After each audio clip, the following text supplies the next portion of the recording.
क्या चीन के बाद अब पाकिस्तान अमेरिकी डॉलर्स के लिए अपने देश को अमेरिका के पास गिरवी रख रहा है?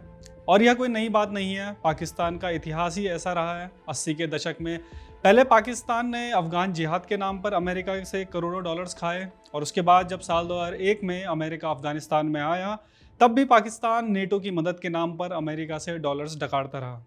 अमेरिका से मिले ये डॉलर्स सीधे जाते थे पाकिस्तानी जनरलों की जेबों में। उनके लिए मानो युद्ध एक धंधा हो गया था। पाकिस्तान के डिक्टेटर और राष्ट्रपति रहे परवेज मुशर्रफ ने अमेरिकी सहायता से करीब 700 मिलियन डॉलर्स कमाए थे।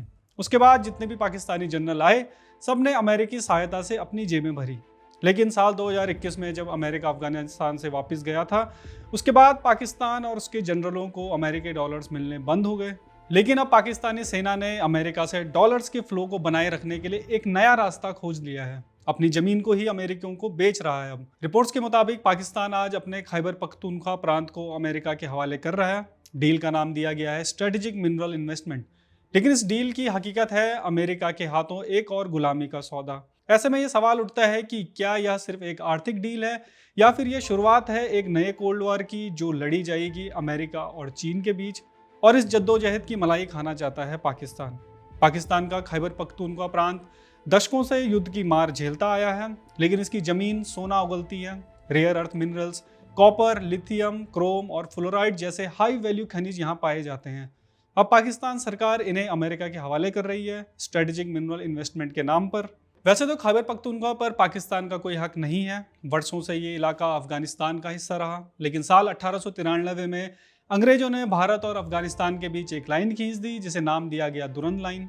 फिर यह हिस्सा ब्रिटिश साम्राज्य के पास आया, और फिर साल 1947 में पार्टीशन के बाद यह इलाका पाकिस्तान के हिस्से चला गया। अफगानिस्तान आज भी दुरंत लाइन को मान्यता नहीं देता, और इसी लिहाज से वो आज भी खैबर पख्तूनख्वा को अपना हिस्सा मानता है।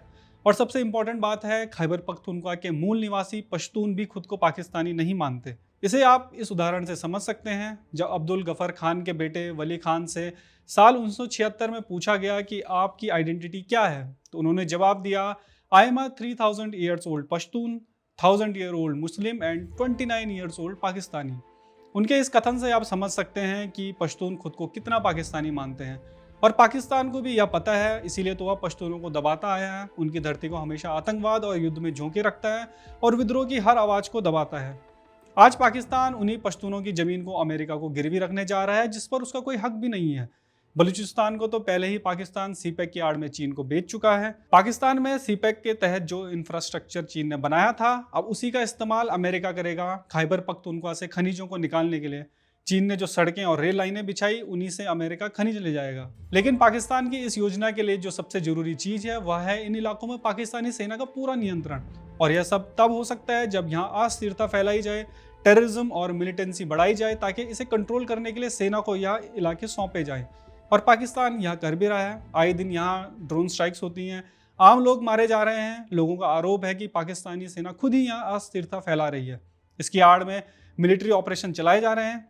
फाटा यानी फेडरली एडमिनिस्ट्रेटेड ट्राइबल एरिया का मर्जर पलटने की योजना बनाई जा रही है, जिससे ये ट्राइबल एरियाज दोबारा से सैन्य नियंत्रण में लाए जाएं।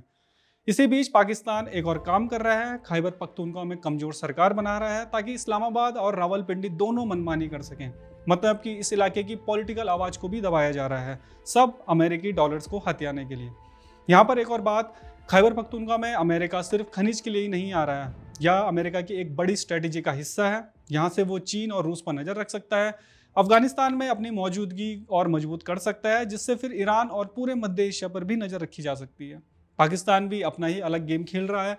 साउथ में वो बलूचिस्तान में सीपेक के जरिए चीन के साथ है, और उत्तर में खैबर पख्तूनख्वा में मिनरल्स के जरिए अमेरिका के साथ। यह एक नया ट्रेड वॉर और फ्यूचर रिसोर्स कॉन्फ्लिक्ट को जन्म दे रहा है, और इसका मैदान बनेगा खैबर पख्तूनख्वा और बलूचिस्तान। पाकिस्तान के दो ऐसे प्रांत जहां विद्रोह है, जो पाकिस्तान से अलग होना चाहते हैं। पाकिस्तान इन प्रांतों में विद्रोह को रोक नहीं पा रहा, तो उसने सोचा चलो इन्हें डॉलर्स के बदले चीन और अमेरिका को बेच दिया जाए। आज पाकिस्तान की स्थिति एक रेंटेड स्टेट से कम नहीं है। मतलब एक ऐसा देश जो खुद को बार बार विदेशी ताकतों के हाथ बेचता है। पहले चीन को जमीन दी, अब अमेरिका को खनिज दे रहा है। पाकिस्तान में डेमोक्रेसी एक ढकोसला बन चुकी है, और लोकल ऑटोनॉमी का सौदा हो चुका है। पाकिस्तान का पूरा फेडरल स्ट्रक्चर अब एक डिवाइड एंड रूल सिस्टम बन चुका है। तो यह थी पाकिस्तान का अमेरिका को अपना एक पूरा प्रांत बेचने की कहानी। आपका इस बारे में क्या ख्याल है, हमें जरूर बताएं। तब तक के लिए देखते रहिए द पैम्फलेट।